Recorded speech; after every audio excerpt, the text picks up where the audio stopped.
ikaw karon naa na kay relasyon sa Dios.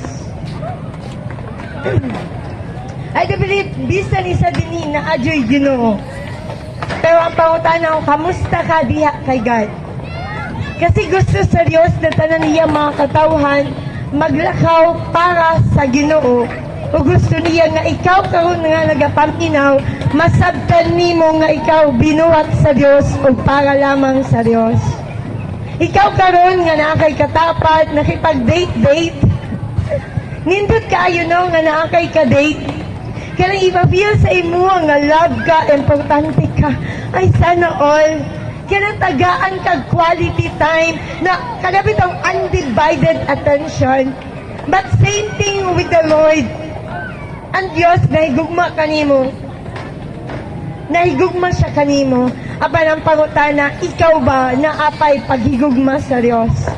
Kasi kung kanang imong ka-date karon, kanang imong gihigugma karon, try daw dili siya mag-text sa imo ha, dili mo tawag, dili mag-update, dili mo tubag sa imong mga tawag. Do you think malipay ka? Di ba maka-question ka? Kung unsa ba yun ka tinuod ang iyang pagbati para kanimo. Same thing diha sa Dios, kung ikaw karon na nag-claim ka that you already accepted Jesus Christ and you welcome God into your life and you are claiming that you have a relationship with God but you don't know how to pray, you never spend time with God, you never go to church, you never worship the Lord, wala kay kanang panahon para sa Ginoo. Now ask yourself, do you really love God? Nahigugma ba jud ka sa Dios? When God said diyan na siya, basa ang iyang pulong kay ang Dios makipagstorya kanimo ug ipadayag niya ang iyahang mga kahibulungan. But why you never wala man lamang ka nagahatag og dakong pagtagad sa Dios nga naghatag kung unsay may naa kanimo. Gihigugma ka sa Dios. So tian ko mo ang mando sa Dios nga ang tanang mga katawhan, ang unang mando sa Dios na kita mahigugma sa Dios sa tibuok kasing-kasing una-una ug atuang kusog kinahanglan higugmaon nato sa ang Dios. Ikaw karon nga nagapaminaw, ayaw kini pabungol-bungoli. Siguro dako dugay na nga panahon nga wala na kay simba-simba, wala pa jud ampo-ampo. Muampo lang kag na ay panginahanglan. So diyan ko kamo na ang kita, pag kita makipagrelasyon sa Dios, kinahanglan kita nga magpabilin diha sa iyang pulong o magpabilin kita diha kaniya. Kag kita dili makabaton og relasyon diha sa Ginoo kung kita walay connection kaniya. O kung dili ka motuo kaniya, dili ka magpadayon na maglakaw kauban ng Dios. Ang Diyos, walking with Jesus requires surrender and obedience. Sa diyang ikaw karon, sige, naaman jud dinhi na mga katawhan nga niya ay Jesus. Naba sa inyo dinhi? For sure na ano? Pero ang Diyos nagamando ang nagbuhat sa langit at sa yuta na ay requirements. If you want to be with God, God requires us to obey Him and to surrender our will. Surrender our life to God. Ikaw, unsa ba ang imong gi-surrender o gi-give up di kay God? Mainly ang ato ang mga sala kay tungod kitang tanan makasasala. God wants you na kita i-surrender ang ato ang mga sala diya sa Dios. Aron ang Ginoo makadumala kanato kay tungod gusto sa Dios. God wants to transform us. First is you believe in Him, you put your faith in Christ, and then there must be obedience. Kinahanglan na ay pagtuman diya sa Dios so that there will be a transformation.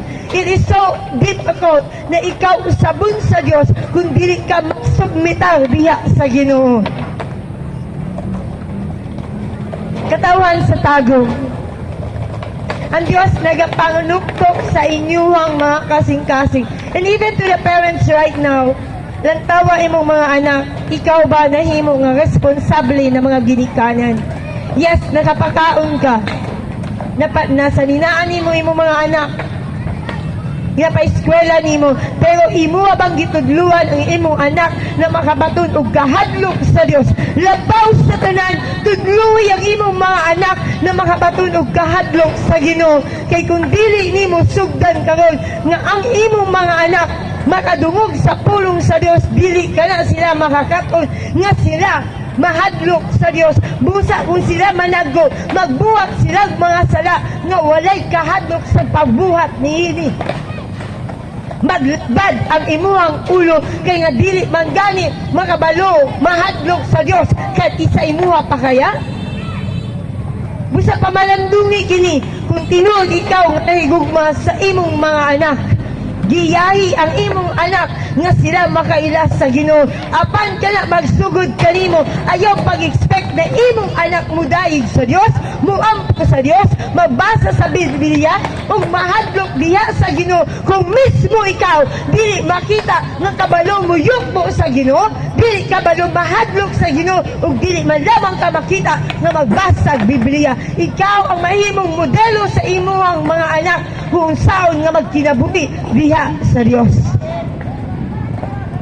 Ang kinasulti sa Ginoo, walking with Jesus Christ involved trusting His guidance. Gusto sa Dios na sa dihang ikaw nakadawat na kay Hesus Kristo, kung ikaw nahilayo sa Ginoo, balik diha sa Dios ug balik na saligi ang Ginoo, tuguti ang Ginoo nga mo'y mugiya sa imong kinabuhi. Lantawa daw ang imo ang kinabuhi karon na igsuon. Malipayon ba ka? Pinudanay, malipayon ba ka?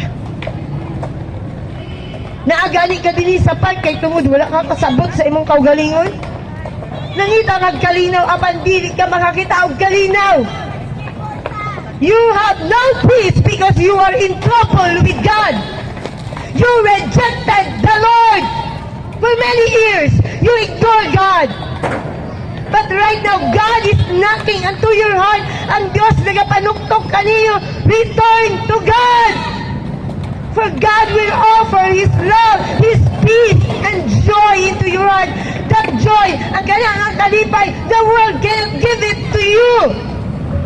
Even your money cannot give joy to your heart. Walay makahatag ka na itong tinuod ng kalipay except Jesus Christ, except the Lord our God. Hantun ikaw magpadayon sa pagpakasala, wala kay mabatunan nga kalipay, apan magbukat ang imong kasing-kasing kay nagpadayon ka na ikaw nakipagbatok sa Dios. Ang Dios balaan. Kung ang imong pamilya karon gupot kaayo nganuman kay dili ang Dios ang hari sa inyong panimalay, apan yawa ang nagakontrol sa inyong panimalay. Panang Diyos gusto niya nga maoy maghari sa inyong panimalay. God wants to bless your family. God wants to bless your house. Anyone who fight against God, your house will be destroyed. But anyone who stand by faith, who is living by faith, that house will be blessed by the living God. Pamalandungi ka na ninyo. God wants us to trust Him. God wants to remind you that He is a good shepherd. Siya ang magbalantay nato. Lantawa ang atuwang nasod. Especially Mindanao. Right now, naanak po ning ginatawag na MPACs. We don't know what will happen in the future.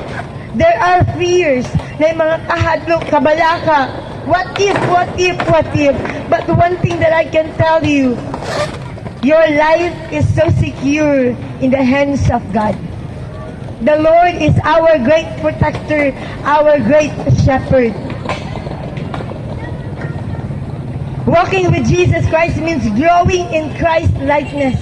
Gusto sa Diyos na kita maglakaw diha kauban ng Diyos, sa dihang kita magatubo diha sa Ginoo, makita nato nga naay kabaguhan ka nato, that there is the Christ likeness. Makita nga, the more si Lord Jesus Christ nag-grow inside of us, the love of Jesus Christ is growing inside of us, that patience, that kindness, that self-control, that love and self-denial, we will be like Christ. We are growing mature. We are learning to deny ourselves the moment we stay closer to God. God is calling you, all of us, may kitantanan, we may fail, kitantanan makasasala. I am also a sinner just like you, but forgiven by God. Do not condemn yourself. Ayaw nga makasala na dyan ko, wala yung kabaguhan. I'm telling you, God wants to transform you. Gusto ka baguhon sa Ginoo, and God wants to live inside of you. Just submit to God and believe that the Word of God will sanctify you. Tuuhin ang pulong sa Diyos, mo'y maglimpyo sa atong hugaw na paghuna-huna. If you really love God, deny yourself. If you really love God, read the Bible. If you really love the Lord, kung tinuod nga na higugma ka, pag-istorya kay Lord. Inagal pa sa iluwa ko sa akong mga sala, na Jesus, I am a sinner. Lord, makasasala kaayo ko. Nabaka ninyo din ha, that you will consider that you are a sinner and you need Jesus Christ? This is not a one-time lamang na kanabitang, dadawat ako si Jesus and right after that, like, okay, it's done. No! This is a lifelong commitment. Until you are alive, stay in faith. Until your spirit is still in your body, stay in faith. Keep on believing on Jesus Christ. Ibutang ang imong pagtuod kay Hesus Kristo. Have a relationship with Jesus Christ. Do you believe that God is love? Kung tinuod that God is love, then paharia ang gugma ni Lord diha sa imong kasing-kasing. That the love of God overflow in your heart. Learn how to forgive. Pasayloa ang imong mga anak, imong asawa, imong uyab, imong igsuon, all those people that you love, and even to those people that are strangers, forgive them. Because as the Lord said, kapila ba ang beses nga magpasaylo? The Lord said in His Word, 70 times 7. Walat katapusan, unlimited. Just like you are also a sinner. Mapakyas o mapakyas ka. But God said, make a room for the mistake of others. Tagaig, wala ng space na siya. Mahimo ka mapailubon. Pasaylua sila. What if you will not be forgiven by those person that you love the most? That's why gawin mo kung anong gustong gawin nila sa'yo. Learn how to forgive just like how Jesus forgive us. That's so that the Father will say that you are truly a disciple of the Lord. We are called to love. We are called to forgive. We are called to serve. Mahal po tayo ng Panginoon Diyos. Nandito po kami. Baka po marami sa inyo dito na matagal na po kayo na hindi sumisimba. But I just want to let you know, all of you, mahal kayo ng Panginoon Diyos. Ayaw ng Panginoon Diyos na tayo ay malaglag sa impyerno. For the Lord is justice. He is a holy God. For the wages of sin is death. Ang bayad sa kasalanan ay kamatayan. But the Father already gave up His Son. Ibinigay niya na ang kanyang anak. Ang hinihiling lamang ng Panginoon Diyos, just accept and believe my Son Jesus na siya ang nagbayad sa inyong kasalanan. Because if you believe in Him, you will be saved. Jesus is coming very, very soon. Ang Panginoon Diyos po ay darating. Ang buhay po natin dito sa mundong ito ay hindi lamang sa pamamagitan ng pagkain, pagtulog, party. But our life here in this world, we must live in the righteousness of God. Tayo'y dapat namumuhay sumala sa pagkamatarong ni Lord, pagkabalaan sa Diyos. Though we cannot be holy because of our goodness, hindi tayo magiging banal dahil sa ating kabutihan, but we are holy because of the blood of Jesus Christ, and that is through our faith. Dahil sa ating pananampalataya kay Jesus Christ, tayo ay ginawang banal. Mahal po kayo ng Panginoon Diyos. So right now, if you feel na kayo po ay nalalayo, ang Panginoon Diyos ay kumakatok po sa inyo. Kayo po ay tinatawag ng Panginoon Diyos at sinasabi, manumbalik po kayo sa Kanya.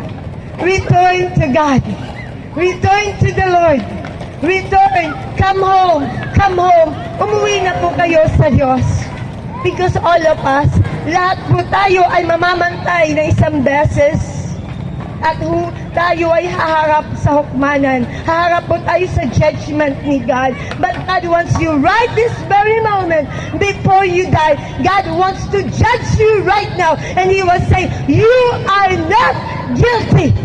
Kahit anong ginawa mong kasalanan from the past, kahapon, kahit anong ginawa mong kasalanan, the Lord Jesus Christ, God said, because you believe in my Son, Jesus Christ, now the Lord said, justify you. He said, matarong ka sa Diyos.